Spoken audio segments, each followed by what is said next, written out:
Friends, if you want to watch super hit movie Luther the Fallen soon in English, then you must like this video. If you are visiting our channel for the first time, don't forget to subscribe to our channel, friends. In today's video, the movie we're going to talk about is called Luther the Fallen. Son will talk about what this movie is and where you can watch it, all the interesting facts about this movie in today's video.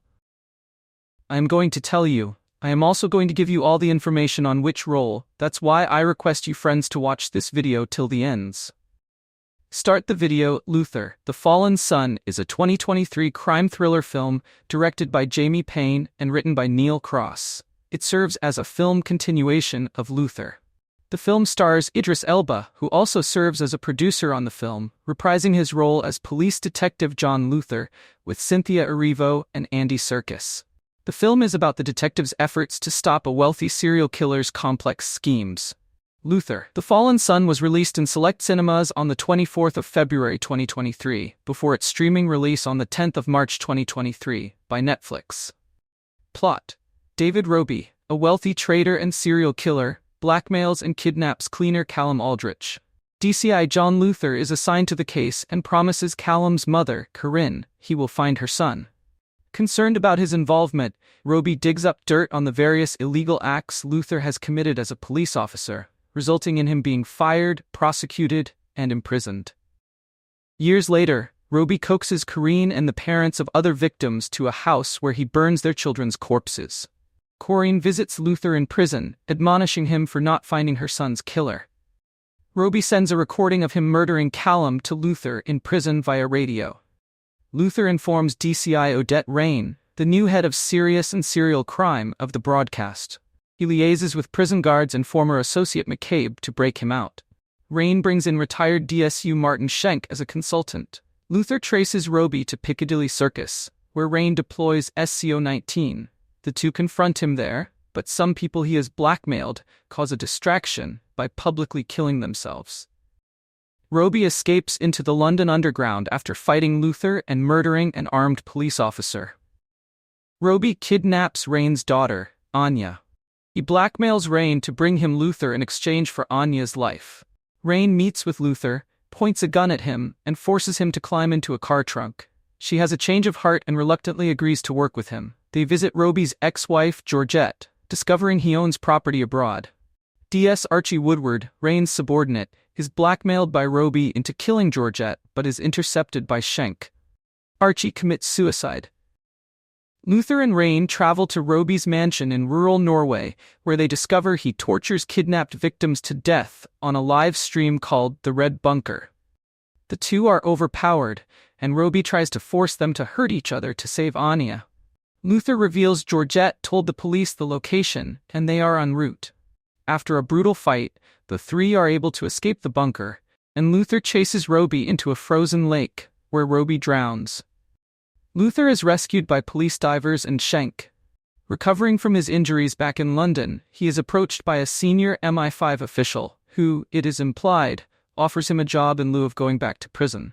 Cast main article: list of Luther characters. Idris Elba as John Luther, a brilliant but disgraced former detective chief inspector who escapes prison to pursue robbery. Cynthia Erivo as Odette Rain, the current head of the Serious and Serial Crime Unit, SSCU, hunting down Luther and Roby. Dermot Crowley as Martin Schenk, the retired former head of the SSCU and Luther's former boss.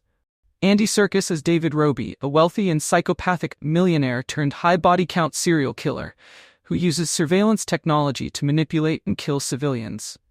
Thomas Coombs as Archie Woodward, Rain's subordinate in the SSCU, and one of Roby's blackmail victims. Hattie Morahan as Corinne Aldrich, the mother of Roby victim Callum Aldrich. Lauren Ajufo as Anya Rain, Odette's teenage daughter. Vincent Regan as Dennis McCabe, a criminal associate of Luther who helps him escape. Henry Hereford as Brian Lee, one of Roby's blackmail victims. In addition, Einar Kusk as Arkady Kachimov, Roby's right-hand man, and Tara Fitzgerald in an uncredited role as Georgette, Roby's ex-wife and victim. Production.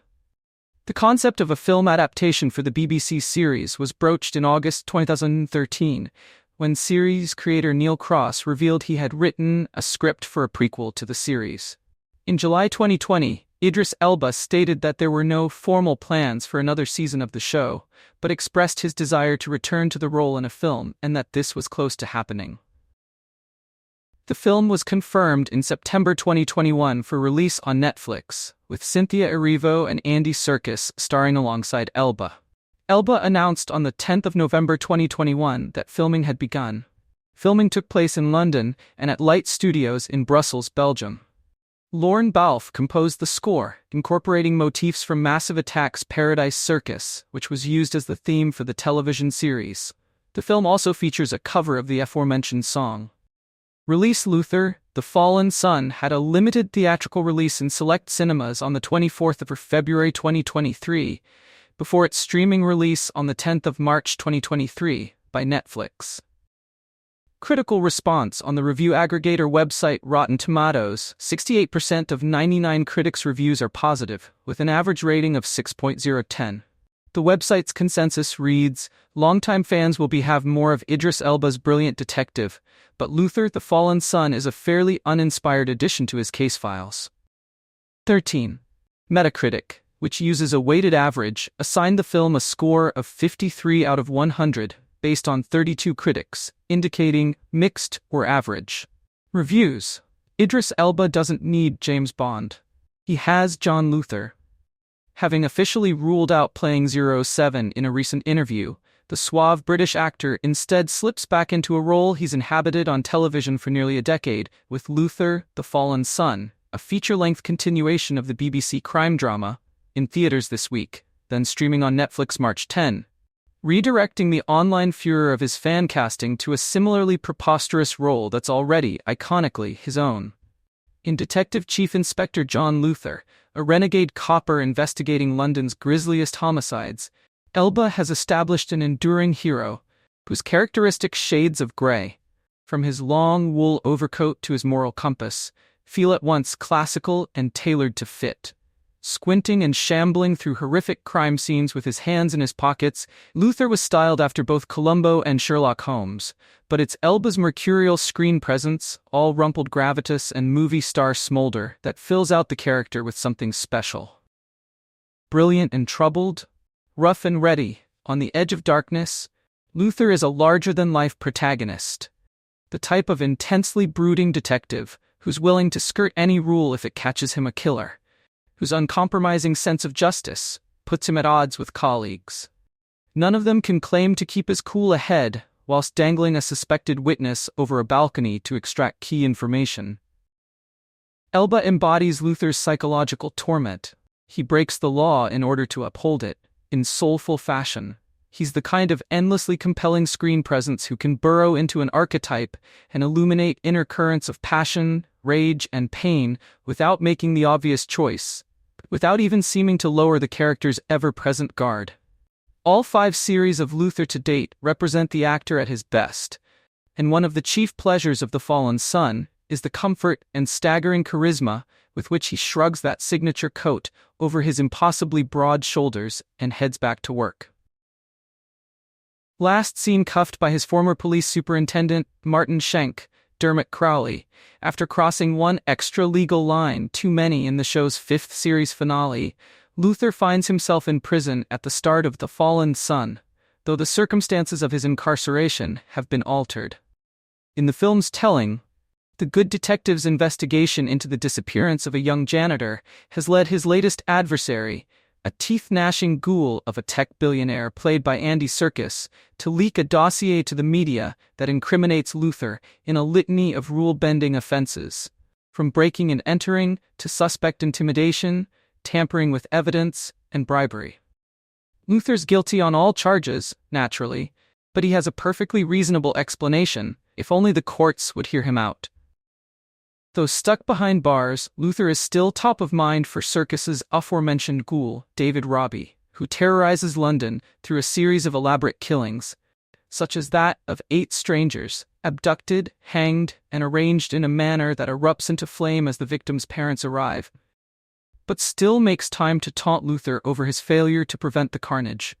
In response, Luther breaks out during a prison transport after a kerosene-soaked cell block riot sequence makes his transfer to another facility inevitable. The sight of Luther shielding himself with a flaming mattress as he brawls down a corridor of bloodthirsty inmates marks The Fallen Sun early on as an escalation of the series' penchant for pulp theatrics. Back on the rain-slicked streets of London, Luther hunts for clues as to Robbie's next atrocity exhibition, even as he's hunted by his former colleagues on the police force, including replacement DCI Odette Rain, Cynthia Erivo, and Schenk, consulting for the department as the authority on all things Luther. This setup is nothing new for Luther, which had Elba's hero on the lam from police by the end of its first series. But there's a sense of wariness to this latest runabout that feels cumulative, though The Fallen Sun is consciously framed as a cinematic reintroduction for the character, understanding the detective's sordid history with seductive psychopath and potential soulmate Alice Morgan, Ruth Wilson, as well as the assorted supporting players who've paid the price for allying themselves with Luther, will be of value to viewers curious as to the air of haunted melancholy that hangs heavy around the character. He's made decisions before, terrible ones, and he lives alone with their consequences. Luther's right at home in the film's gloomy, gothic version of London, in which every darkened alleyway and unguarded suburban milieu is stalked by members of a rogues gallery twisted enough to make Batman blink. There are evil occultists who kidnap young mothers to drain their blood, masked fetishists who wait under victims' beds only to silently snake out into view once the lights are out, even clown-masked killers who attack women making their way home alone at night. The adversaries Luther faces are supercriminals, agents of terror, turning his city into a Gotham-esque urban sprawl of fear and depravity, even as they justify his own vigilantism. Best known for motion-captured performances that surface the humanity of sophisticated animals, Circus is no less compelling as a sadistic wolf in sheep's clothing, an omniscient one-percenter whose reach will never exceed his grasp. Heading a blackmailing operation that has insulated him with an army of henchmen, all victims scared their own darkest secrets will get out.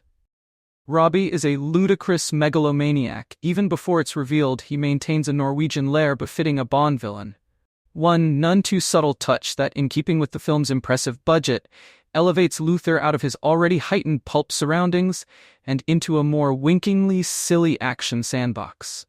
As a series, Luther, often dealt in extremes, pitting Elba's relentless vigilante against all manner of depraved psychopaths, as if to test his outer limits.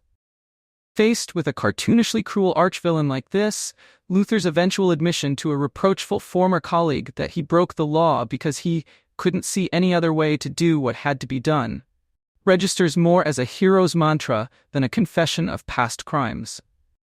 Returning director Jamie Payne, who helmed Series 5, extends the stark and amplified atmosphere of his past Luther installments even as the action set pieces, one turning Piccadilly Square into a war zone, another leaving London to explore a frozen house of horrors, scale up, with veteran cinematographer Larry Smith bathing the film's eeriest tableau of domestic terror in a cold, suffusing twilight.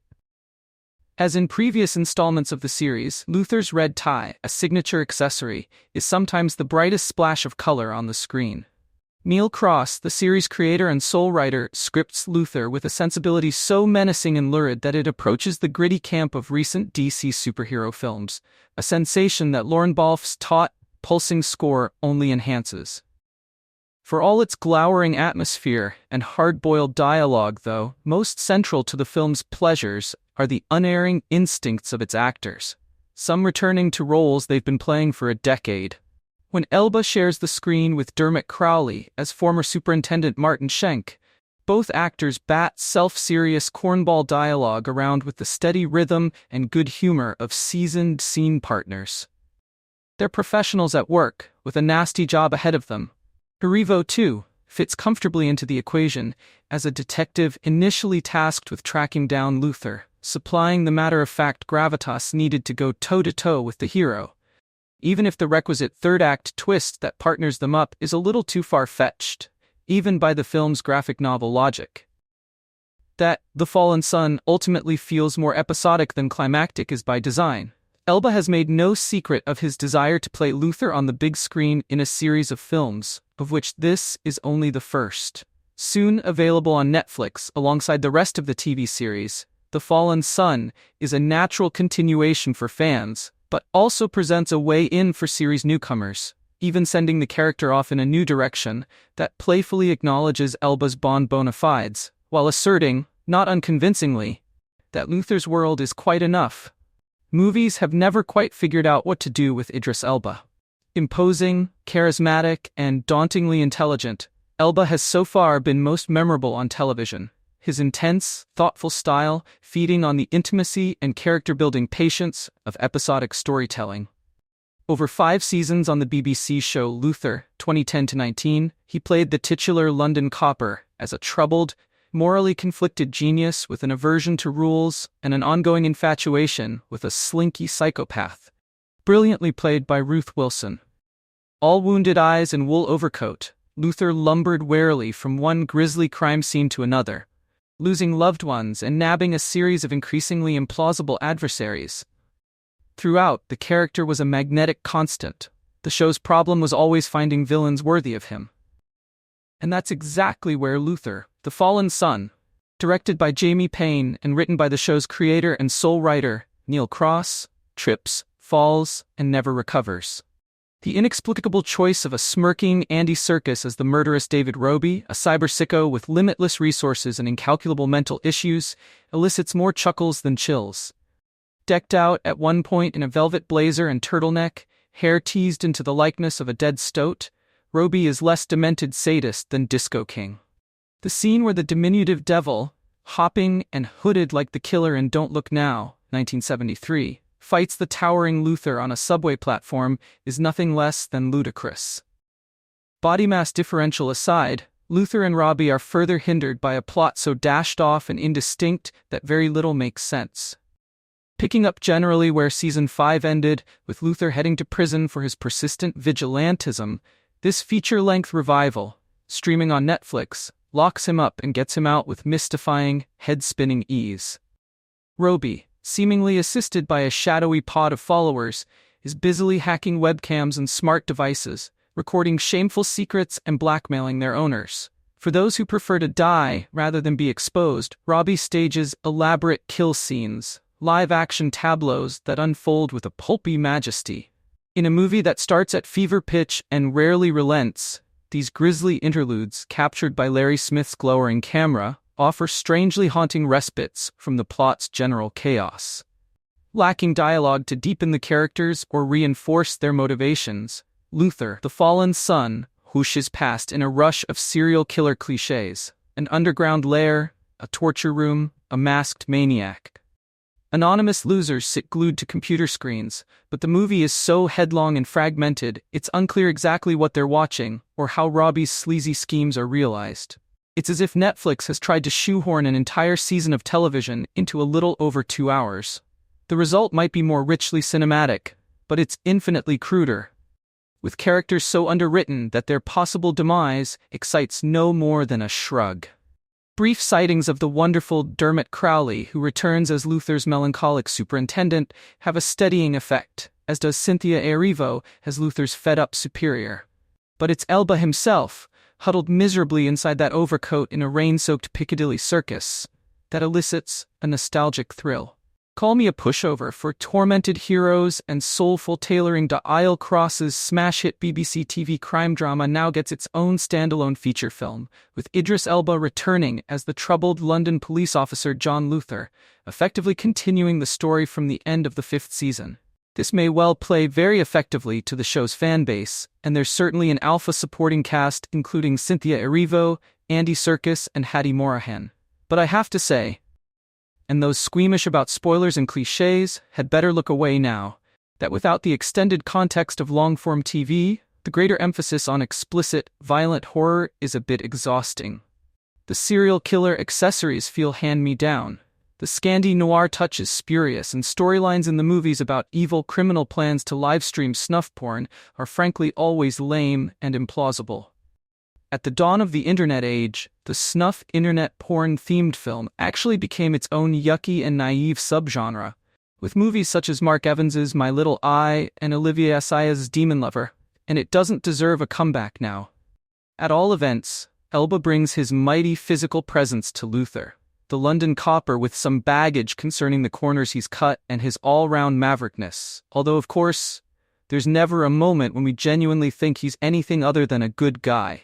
When a young kid is kidnapped, Luther makes a promise to distraught mum Corinne, Morahan, to get him back, so the villain, with his evil hair in his evil lair, mobilizes his network of highly placed individuals on whom he has blackmail information to get Luther arrested and banged up for his nobly intended misdeeds. Luther then gets himself sprung from the nick via a jailhouse rock punch-up and sets out to track the bad guy down, clashing as he does so with his former superior officer, DSU Martin Schenk, Dermot Crowley, and Schenk's successor, DSU Odette Rain, Erivo. The insidiously gurning bad guy is played by Circus, who certainly gives it some welly. It's all socked over with great and gruesome conviction, but there isn't the same character-related interest as the TV series could generate. I've never watched Luther for realism, a cop show where a crazy obsessive giant person chases villainous serial killers, is meant to entertain the masses more than it is to elevate the soul. But there was always a reason to watch Luther, namely to witness the mental health of the titular character wither away with each season and feel a sense of kinship to him. That kinship has been completely evacuated from the new chapter, Luther, the Fallen Son, and I'm still wondering whether it matters, because this movie is insane. Not so good it's insane. Creator and television series showrunner Neil Cross has clinically went off the deep end, or so it seems. Where do I start with such a bonkers movie? Some wealthy psychopath that looks like an Austin Powers villain, Andy Serkis, kidnaps a random kid who was cleaning offices and minding his own business. When he realizes DCI John Luther, Idris Elba, inherited the case and made it a blood feud after promising the kid's mom that he'd find him, you know how our boy rolls, he gets Luther magically arrested and imprisoned for allegedly everything he ever did in the show. That's just the first 5 minutes. Then, Luther breaks out of jail and vows revenge on that motherfucker. I would like to tell you it's complicated and enthralling, but it all just happens in a series of high-octane action scenes that would make more sense in a fucking Batman movie. Character motivations and good storytelling. Luther, the Fallen Son is by far the most idiotic film I've seen in 2023, but it is, by far, not the most unpleasant. It feels like Neil Cross chugged a 4-pack of Monster Energy, rechristened himself Kyle, and decided his intellectual property should star in a Michael Bay movie. It's fun in the same way eating a Big Mac is fun. You objectively know that it's bad for you, but it still feels great because your dopamine receptors have been conditioned to respond to a certain types of stimuli by capitalism. Alright, the most important feature of Luther, the Fallen Son, is that characters have little to no motivations to do what they do. It's important for characters to have relatable motivations in order to create a bond with the audiences, but it has been somehow rendered unimportant here. When DCI John Luther goes to jail, there's no fall from grace moment, no great humiliation sequence. He's not even fucking frame. He's done all that he's been accused of. The bad guy just places a phone call, and he's immediately arrested. The downtrodden working-class guy who busts Luther out of jail, Vincent Regan, takes a shitload of risks for a man he doesn't owe anything to. The villainous serial killer blackmails everyone in London, but you never know what he has on anyone. His villainy is just supposed to make you fear 2 things: A, wealthy white men, and B, the power technology exerts over us. None of this is explained or even explored in the storyline. It's just used as an excuse to usher a series of high-tension action scenes. Luther, the Fallen Son, does offer you familiar thrills, at least at a superficial level. It gets your blood pumping almost by psychomotor reflex, but you're never exactly sure why you're feeling the way you're feeling. At some point, DCI Odette Rain's Cynthia Erivo's daughter gets kidnapped, but the character is introduced right in the same scene where she does. You literally didn't know she had any kids prior. The kid exists to give Rain some skin in the game. It never feels real, but in an awesome way. I should have technically hated this movie, but I didn't. On the contrary, I was earnestly amused. I should have felt betrayed by Neil Cross, that he changed the nature of his character from a modern, tormented Sherlock Holmes to basically Batman. But it felt so fucking removed from the reality of Luther that it didn't feel entirely real. It felt like a Turkish bootleg version of the character, or even fan fiction to a certain point. Luther, the Fallen Son, has more in common with a James Bond movie than the original series. At some point, he travels out of the country to a lunar landscape that is supposed to be Norway, with a character that hated him 45 minutes prior, in order to save her daughter from a sadistic internet sex fiend club. Not only that makes zero fucking sense whatsoever, but it is so utterly surreal for a character that is supposed to be the fighting conscience of London, or whatever, to find himself in these circumstances that it becomes forgivable. He also wears his tweed coat in frozen Norway, which is adorable. My point is, this new Luther movie feels like a fevered dream more than something that actually happened to the character. It doesn't feel like it was by design or anything, and if Neil Cross and his associate pursue that road, it might make the IP turn sour. But this is a fine aparté where Luther turns into a superhero. Luther, the Fallen Son, is committed to its insane bit like Eric Andre and plays it with such a straight face, it is difficult to look away. This movie is really awesome at being really bad. There's a lot of unintentional comedy to Luther, the Fallen Son.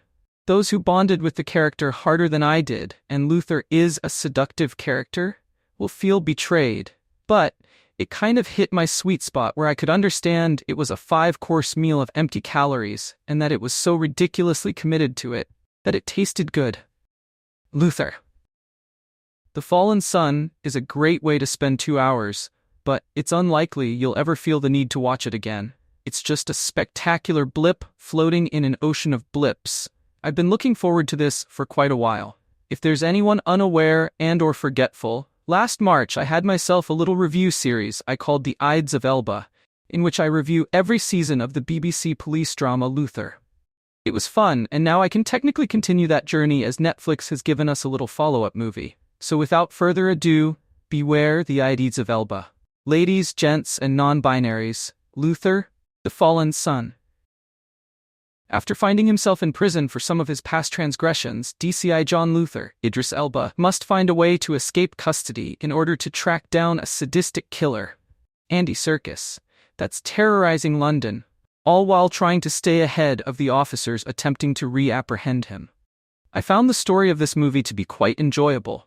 Granted, it never reaches the dramatic peaks of the TV show, but it does find ways of retaining a lot of that grit while leaning more into a cinematic action thriller style, rather than the smaller-scale cop thriller we're used to. The cat-and-mouse game between Luther and Andy Serkis is quite a bit of fun, building up this really fun and decently tense back and forth that is quite compelling to watch. Then you add Luther trying to stay ahead of the law, which adds its own mild tension.